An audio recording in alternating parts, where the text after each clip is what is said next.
प्रिय विद्यार्थियों, जैसा कि आप सबको ध्यान है, अपन पढ़ रहे हैं मोलिकुलर ऑर्बिटल थ्योरी और इसमें आज अपन पढ़ेंगे हाइड्रोजन मॉलिक्यूल आयन, हाइड्रोजन अणु आयन, जिसको अपन H2+ से भी जानते हैं। बेटा मोलिकुलर ऑर्बिटल थ्योरी अपन ने पढ़ी है और इसमें अपन ने पढ़ा है कि जो एटॉमिक ऑर्बिटल्स हैं वो LCAO linear combination of atomic orbitals इस विधि से जुड़कर मोलिकुलर ऑर्बिटल्स MO बनाते हैं। ये जो MO बनते हैं ये दो तरह के बनते हैं, एक बॉन्डिंग और दूसरे एंटी बॉन्डिंग। जो बॉन्डिंग वाले मोलिकुलर ऑर्बिटल्स होते हैं उनकी ऊर्जा कम होती है और जो एंटी बॉन्डिंग वाले होते हैं उनकी ऊर्जा अधिक होती है। जो हाइड्रोजन अणु H2+ आयन ही एकमात्र ऐसा आणविक तंत्र है जिसके लिए श्रोडिंगर समीकरण को हल किया गया है। इसका कारण ये है कि हाइड्रोजन परमाणु की भांति यह एक इलेक्ट्रॉन सिस्टम है, एक इलेक्ट्रॉन तंत्र है, अतः इसके यथार्थ तरंग फलन को ज्ञात किया जा सकता है। हाइड्रोजन परमाणु के लिए श्रोडिंगर समीकरण को गोलीय निर्देशांकों में पृथक किया जा सकता है, जिसके केंद्र में परमाणु का नाभिक, जबकि H2+ आयन में इसे अंडाकार निर्देशांकों में पृथक कर सकते हैं, जिसके दोनों केंद्रों पर दो नाभिक होते हैं। हाइड्रोजन परमाणु के तरंग फलन को परमाणु कक्षक कहते हैं, जबकि H2+ आयन के तरंग फलन को अणु कक्षक कहते हैं। H2+ आयन का अस्तित्व विसर्जन नली द्वारा ज्ञात किया गया है। इसके आयनीकरण की ऊर्जा 2.8 इलेक्ट्रॉन वोल्ट है। H2 अणु के आयनीकरण की ऊर्जा 4.5 इलेक्ट्रॉन वोल्ट से कम है, जो ये दर्शाता है कि H2+ आयन का स्थायित्व H2 से कम है। और इसको वैसे भी देखो बेटा, तो यहाँ दो इलेक्ट्रॉन हुए, दोनों बॉन्डिंग में चले जाएंगे हाइड्रोजन के अंदर, और H2+ में एक उनमें से निकल जाएगा तो एक इलेक्ट्रॉन बचेगा। तो H2 के अंदर तो बॉन्ड ऑर्डर आएगा 2 - 0/2 1, और H2+ के अंदर बॉन्ड ऑर्डर आएगा 1 - 0/2, तो 1/2, यानी बॉन्ड ऑर्डर ही कम हो गया, इसलिए अपने आप ही बॉन्ड की स्ट्रेंथ कम हो गई। एक तो बॉन्ड ऑर्डर आया था अपना 1 हाइड्रोजन H2 के केस में, और H2+ के केस में अपना बॉन्ड ऑर्डर आया है बेटा 1/2 1/2। H2+ आयन के लिए तरंग फलन psi = A1 1SA + A2 1S भी होगा,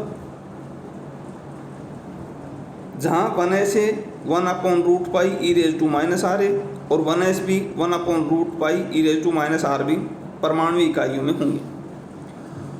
ऊर्जा को निम्न व्यंजक द्वारा दर्शाया जाता है। कौन सा व्यंजक है बेटा? वो E = psi H psi*d2/psi d2। ये टोटल एनर्जी की एवरेज वैल्यू है, जहाँ H इलेक्ट्रॉनिक हैमिल्टोनियन ऑपरेटर है।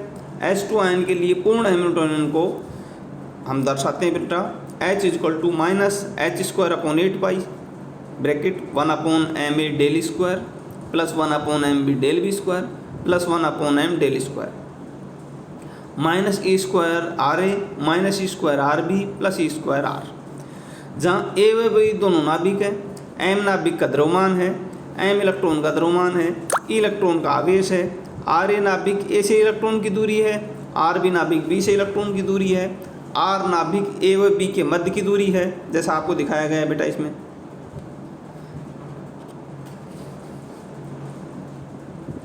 परमाणु इकाइयों में M = E = h/2π = 1, इसलिए ये इक्वेशन हो जाएगा H = -12 1/1840 del² + 1/1840 del²B + del² -1/RA + 1/RB + 1/R। तो H कैप = आ जाएगा -1/del² -1/2RA -1/2RB + 1/R। इसको जब हम सोल्व करेंगे डिटर्मिनेंट वाले फॉर्मूले से, तो A1 × HAA - ESA + A2 × HAB - ESAB = 0। A1 = HBA - ESBA + A2 × HBB - ESBB = 0। H A इसका इंटीग्रेशन करेंगे 1SA H 1SA ditto, HBB 1SB H 1SB ditto, HAB 1SA H 1SB ditto, HBA 1SB plus 1SA ditto, SAA 1SA ditto और SBB 1SB ditto, SAB 1SA ditto और SBA 1SB ditto. ये ditto क्या है बेटा? Ditto is equal to DX into DY into DZ। जब हम 3D की बात करते हैं तो हमें DX x एक्सिस के लिए, DY y एक्सिस के लिए और DZ z एक्सिस के लिए लेना पड़ेगा। लेकिन जब हम सिर्फ एक ही x की बात करेंगे तो x एक्सिस के लिए DX लेंगे, y एक्सिस के लिए DY लेंगे और z एक्सिस के लिए DZ लेंगे। जब हम दो एक्सिस की बात करेंगे तो उन दोनों के कोऑर्डिनेट्स के अकॉर्डिंग ले लेंगे। यहाँ हम 3D की बात कर रहे हैं तो डिटो ले लेते हैं। डिटो में क्या शामिल है बताया अभी मैंने आपको? Ditto is equal to DX into DY into DZ, तीनों एक्सिस शामिल है। इसको डिटरमिनेंट के उससे हल करेंगे अपन तो ये आ जाएगा HAA minus ESAA, HAB minus ESAB, HBA minus ESBA, HBB minus ESBB। ये H2 प्लस आयन में दोनों हाइड्रोजन परमाणु एक जैसे हैं, इसलिए HAA बराबर HBB। अतः Hamiltonian HAB is equal to HBA।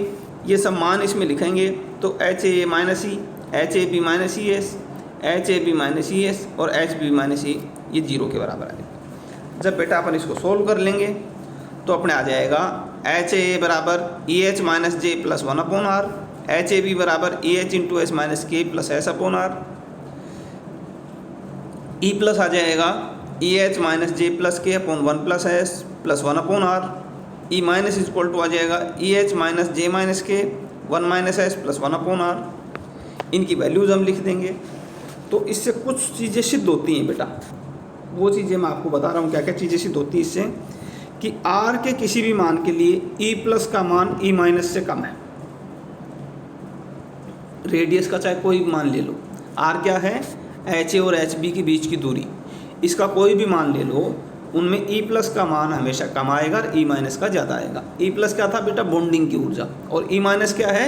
Anti bonding की ऊर्जा। दूसरा है R के एक निश्चित मान के बाद E प्लस का मान ऋणात्मक हो जाता है, अर्थात EH से कम हो जाता है। R के बढ़ने पर E माइनस का मान लगातार बढ़ता जाता है, लेकिन EH में यह सदैव ही अधिक ही होता है। R is equal to 2.5 atomic unit पर E प्लस का मान न्यूनतम माइनस 0.065 एटॉमिक यूनिट होता है। इसका अर्थ ये है कि निम्नतम अवस्था में H2 प्लस की ऊर्जा का मान 0.065 AU है, जो कि H व H प्लस की पृथक ऊर्जा से कम है। अतः ऊर्जा का ये मान 0.065 AU is equal to 1.77 EV H2 plus की वियोजन ऊर्जा D को दर्शाता है। इसी प्रकार निम्नतम की स्थिति 2.5 AU is equal to 1.32 angstrom H2 plus की तुल्य बिंदु दूरी RE को प्रदर्शित करती है। प्रयोगों द्वारा यह ज्ञात कि इसकी वियोजन ऊर्जाएं बंद दूरी का मान क्रम से 2.8 इलेक्ट्रॉन वोल्ट, 1.06 एंगस्ट्रॉम, ये मान बहुत अधिक हों तो नहीं है, लेकिन काफ़ी हद तक परकलित मानों के समीप है। कुलसन एवं के बाद डिक्सन ने इन गणनाओं के कुछ संशोधन किए और अब ये मान प्रायोगिक मानों के काफ़ी निकट प्राप्त होते हैं।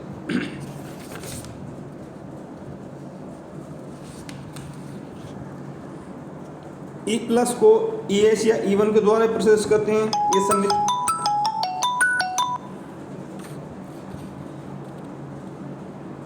ये असमित ऊर्जा स्तर है और इसकी वैल्यू हम निकाल सकते हैं।